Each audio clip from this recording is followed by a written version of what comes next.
Hello, everyone. Paulette Henson here, and I am the host of the Author's Lounge. And today I have the honor of bringing on the Author's Lounge Miss Beatrice Sublet. Hi, Beatrice. How are you? I am well, I am well. And it rhymes with toupee, souble. Soublet. Soublet. I am so sorry. That is That's all French. right. I That's all thank right. you for that correction. You're And welcome. so, thank you for being on the Author's Lounge today. I am so excited to meet and see you in person as um, Beatrice is one of the featured authors in this month's BWA edition. And so I'm happy. It's always nice to when you're putting the magazine together and you're reading, each author's information to see them in person is a joy for me. So thank you so much for appearing on the show today. Thank you. You're welcome. You're welcome. So tell us a little bit about your book. I'm going to go ahead and have the banner going on. I love the title because I am a sunglass person, being from California. That's like a staple. Yes. So always bring your sunglasses. Tell me about this book. What prompted you in writing the book, and tell us the story. First of all, the title of this book is really the title of a poem that I love, Always Bring Your Sunglasses. And what that poem says to us is that no matter how dismal, cloudy, stormy life gets for you, the sun will shine again. So be ready. Be Wow. ready. So we always bring our sunglasses, and that's what that particular poem talks about. The poem is full of um, poetry that is hopeful. Some of it, however, reminds us of things that were painful. I have a poem that I dedicate. It's called Unarmed, and it's dedicated to Trayvon. And Mm.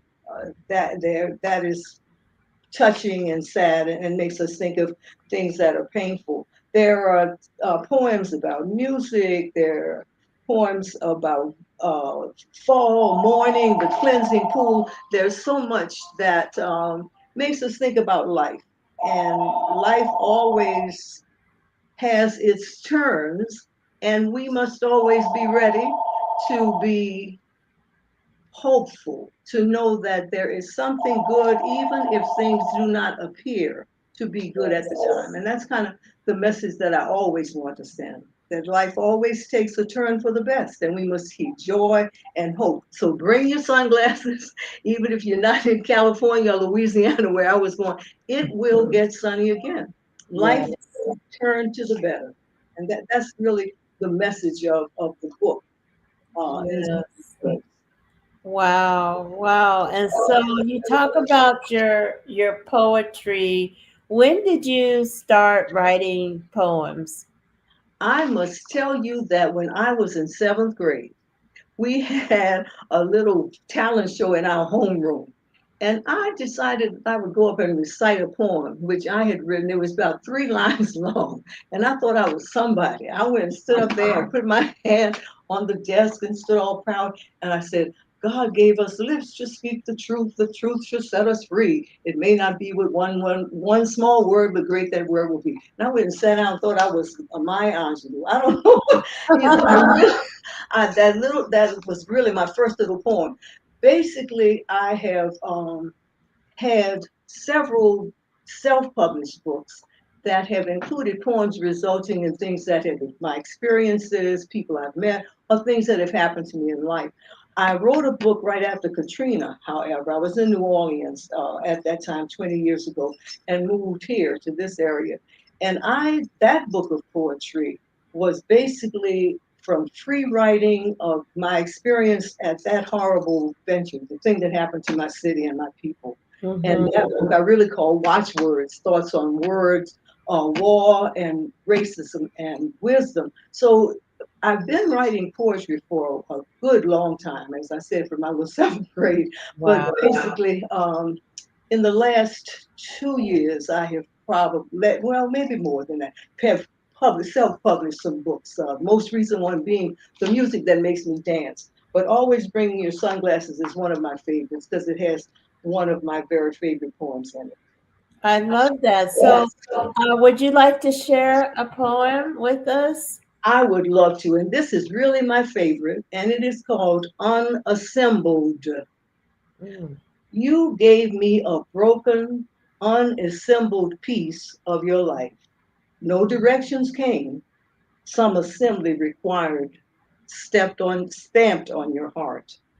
You brought me your brokenness, expecting that I could mend you. I sought a complete life. I longed for something that would fit, no assembly required. I longed for a peace that would not need to be forced in place. My heart was open to receive it.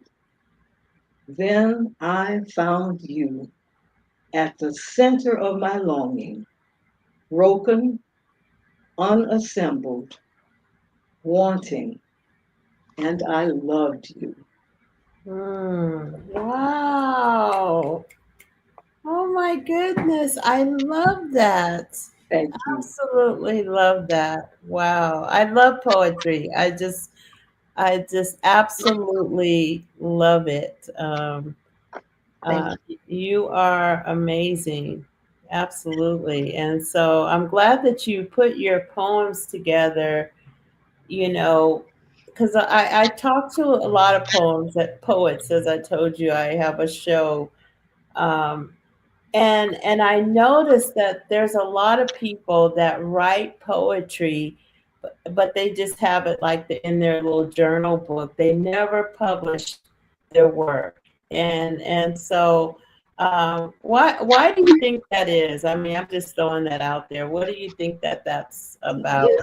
Yeah, I really think that for many of us, we feel that poetry is about our inner feelings and our thoughts that should be private, that it's something that's inside of us. And one act of writing it down somewhere is one way of pushing it away from us. But to put it far out in public, printing it or putting it in a book, Yes. is further than our hearts will let us do. I really think that Mm, there's an intimacy about writing something as special as a poem that yeah. you really have to be willing to let it go. Yeah. It's like a flower that you have planted, and you have to just put it out there. But Yeah. I'm not criticizing that at all. But I think that is certainly, I believe, what some Yeah. people may feel, that it's so close to their hearts they want to kind of keep it there, kind of nourish it and hold on to it. Right, right. Wow, I love that, and I think you're right about that because it's very intimate and there's steps and stages to it where even to speak it out in an open forum that could be a lot for people or in public, at an event and that's another stage of it, but actually to put it in a book and to share it with other people, I think that the reward you get from that it's amazing. It's astounding. When You're right. people read your books, what do they say to you? What kind of feedback do you get? I have people say that they are very touched and moved by much that I write, and that some of it makes them feel like it's something they could have said. I mean, it's so close to their understanding and feeling Right. that it's something that they could have said. I have a poem which is so, it's called "A Cold Catches Us," which people have read and said, "Oh, I know exactly what you're talking about." Yes. You're welcome to share. This is your time. Okay, well, I will read it. It's called "A Cold Catches Us." Seems like you wait at the side of the room, letting all who will pass by unharmed. No coats, they move about as seasons change. No cough, no sneeze. You save your gift for us, old, not feeble, moving about in our coats and our scarves. We avoid drafts, keep our feet dry, our heads covered, immune systems pumped. But you creep from your corner and attack as we enter or exit, blowing your weak wind, your feeble breath on us. We do not notice your arrival until that first sneeze, a later cough, then the amphibian throat, an unwelcome guest, but faithful visitor. You stay with us for a while, then move on to return to your earliest convenience. It's so funny. I observed, that I, as an older person, I'm 81. The wind blows. You put on a scarf, or a hat, a coat, everything. And young people, you look at, they going around and they seem not to have anything, and they're not sick. But the cold says, "Oh, here's a likely person. I welcome that person." So I just Mm, that poem kind of made me think about it. And I of course, love. yeah, there's always bring your sunglasses. I can do that one if you want, or if you had something else you wanted to add. Yeah, sure, sure. I love this. This is a treat for me. All right, this is Always Bring Your Sunglasses, the title poem. You may not need them, not right away, but bring your sunglasses. A promise of sun will be fulfilled. You can remember better times, shinier times, warmer days, solitary times. Remind yourself of the brightness. Look at your glasses and remember, light is never far away. Gloom endures for a night. Light always returns in the morning. Each sunrise is different, new, refreshing the heart. A reminder that each day brings a bright new chance. Bring your sunglasses. You will need them.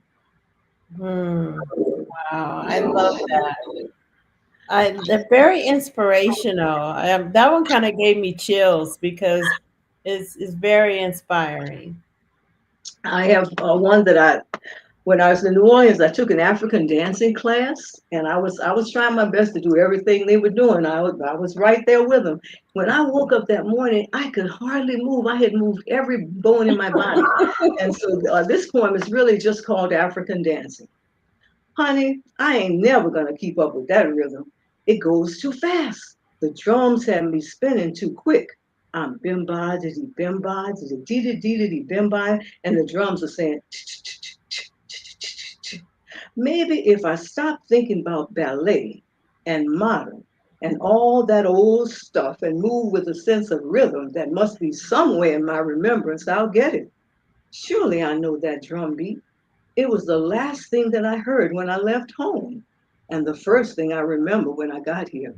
Let me stop thinking about steps and imitating the person in front of me and move with the beat of my heart, in rhythm with the beat of the drum, in harmony with the pendulum in my head, and lift up my African hips and wave my arms and just fly. Love it. Thanks.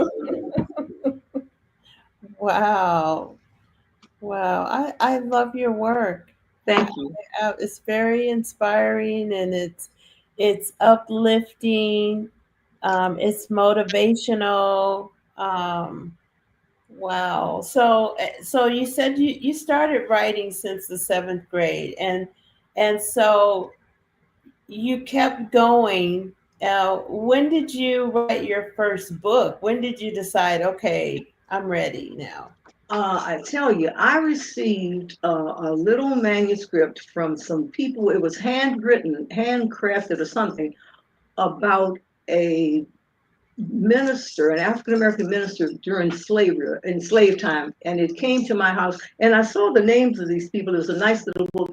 And I said, I will put together some of my poems and send to them and have them uh, put them together. And that was then. I was probably about 30 or 40 then.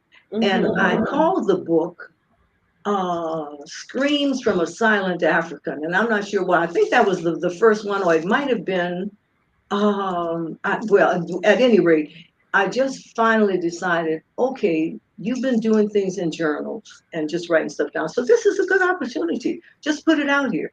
And if it doesn't sit, I've never thought that writing poetry or publishing books would make me money. Thank goodness I didn't have to make a living. I would have been starving. But, it just was then, maybe, like I say now, about 50 years ago. But I have, journaling and those kinds of things. And then an experience like any small thing, like seeing a cardinal or hearing children sing in church, those things that warm my heart, those Yeah. are things that I will tend to have written or will write something about. And Mm. yeah, so it's just kind of something that keeps going. And I used to always, and I haven't done it in the past, keep a piece of paper and something that I can write on with me at all times, because you never know when some kind of motivation, some Yes. stimulation, something's going to touch your heart. Right. And so yeah, so I've just kind of continued in that way. Wow. Wow. Well, when you talk about you never know when those thoughts are going to come in. You're absolutely right. You could be driving or you could be out and about and all of a sudden it just is there. And so I always tell people if you don't have something to write with, use your phone and record it on your phone because it's hard to remember and capture what you got, that information that just God just like pours into you and it's all there, it's complete, and it's like, what do I do, And it may not ever come back, and you might it, lose it. it might be incomplete or not the way it was when you first got it. So Right. that's definitely a good word, for those authors and poets out there that are thinking about, putting their work in a book. And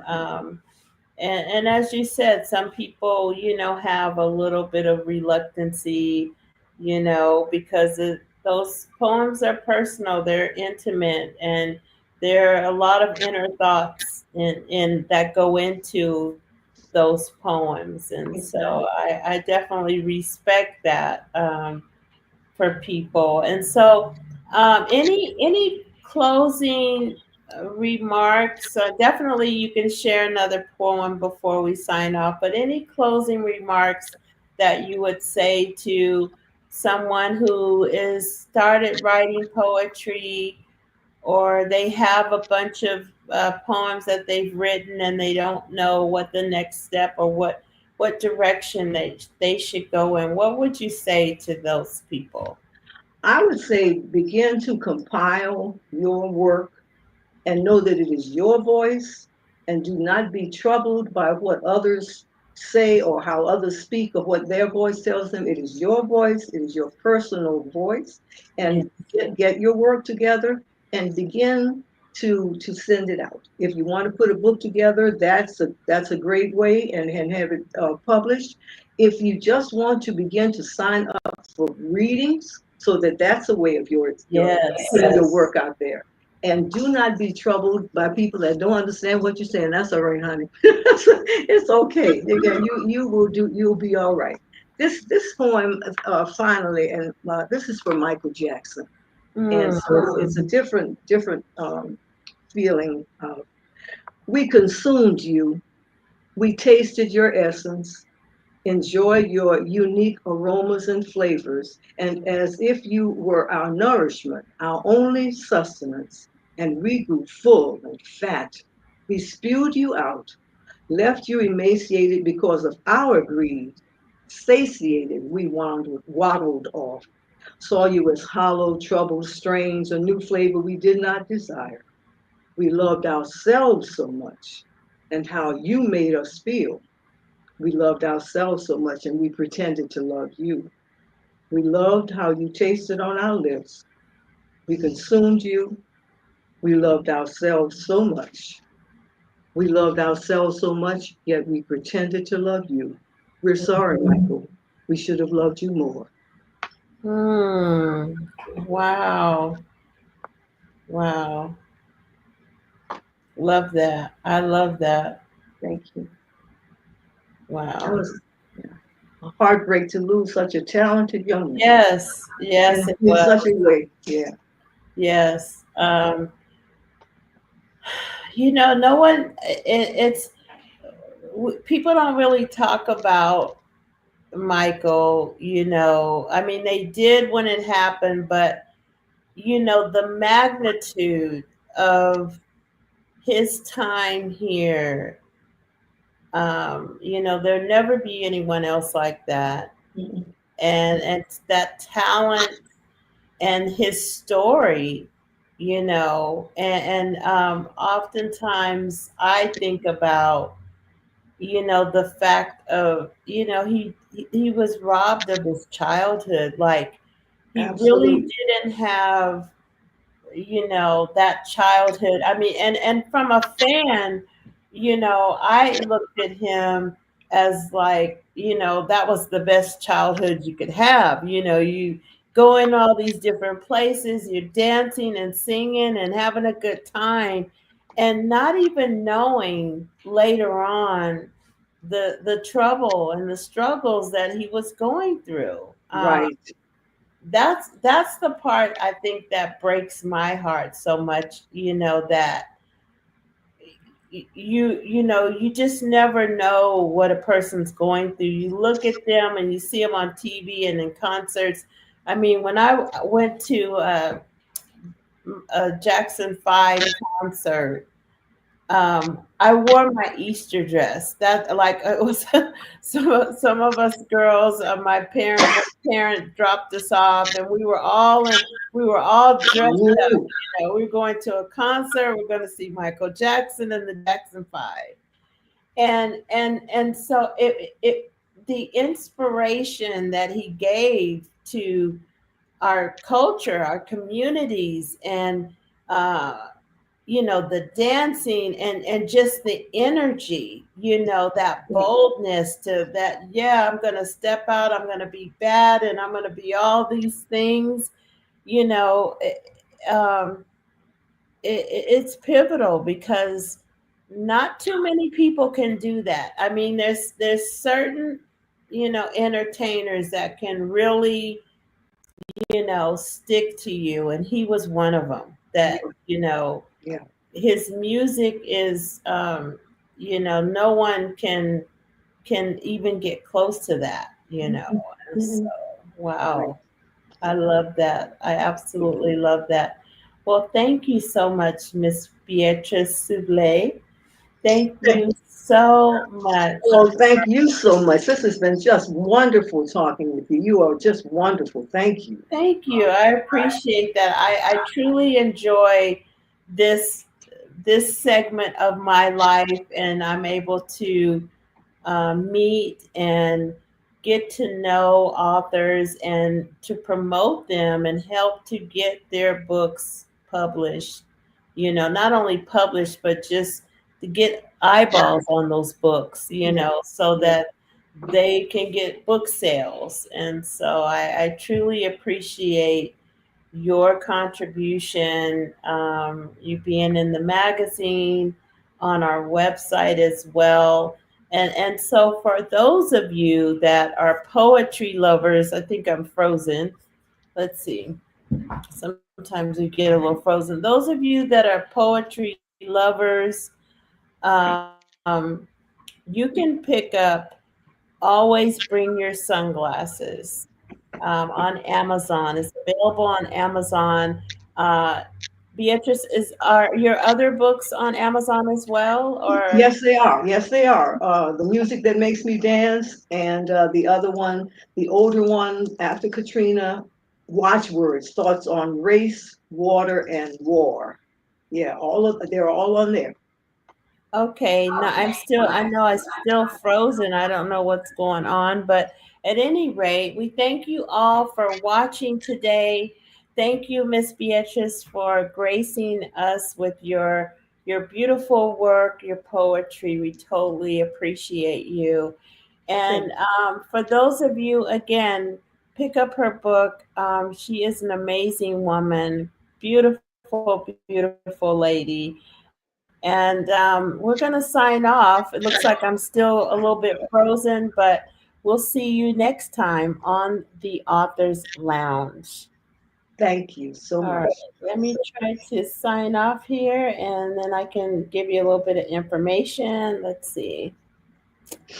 Okay,